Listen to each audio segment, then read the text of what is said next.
الحمد لله الذي أنزل الفرقان وعلم القرآن وعلم الإنسان البيان، والصلاة والسلام على النبي الأكرم الذي علم الإنسان ما لم يعلم.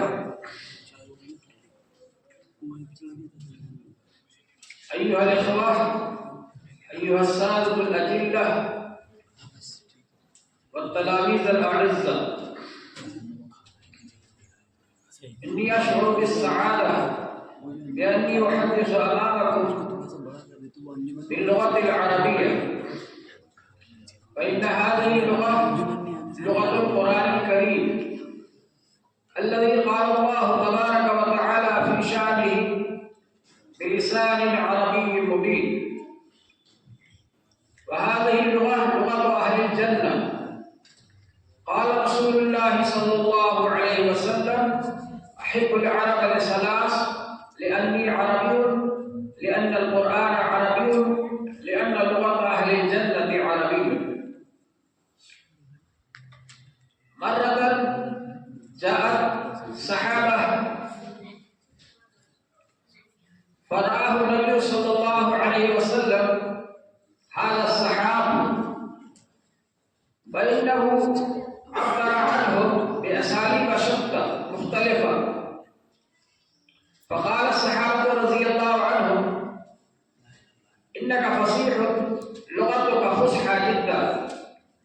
فقال رسول الله صلى الله عليه وسلم: حق لي أنزل القرآن علي بلسان عربي مبين فصيح. فلغة القرآن هي فصحى اللغة، ولغة النبي صلى الله عليه وسلم فصيحة بليغة، وكان خطيبا بليغا. مرة اشتعل الحرب بين بعض الصحابة من الأنصاريين، فحضر إليهم النبي الكريم صلى الله عليه وسلم وخطب أمامهم خطبة بليغة، حتى كأنه ألف بين قلوبهم وجعلهم إخوانا.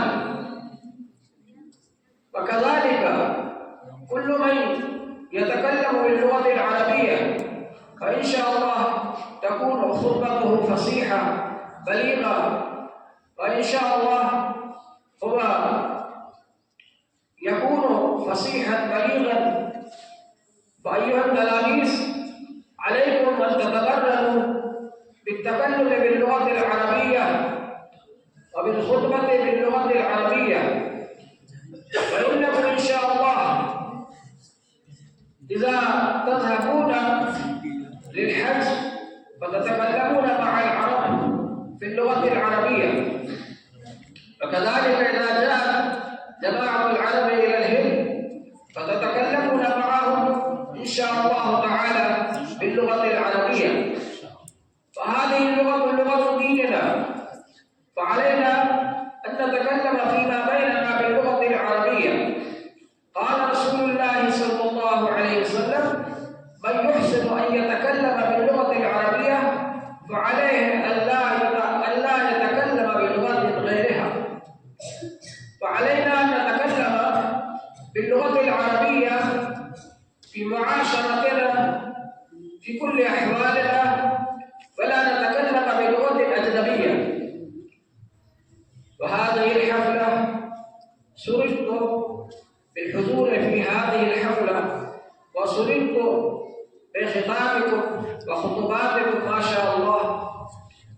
فأنا وأشكر الله عز وجل وأشكركم أنكم ما شاء الله اجتهدتم كثيرا وحضرتم هنا وعقدتم هذه الحفلة المباركة وجعلتموني رئيسا لهذه الحفلة.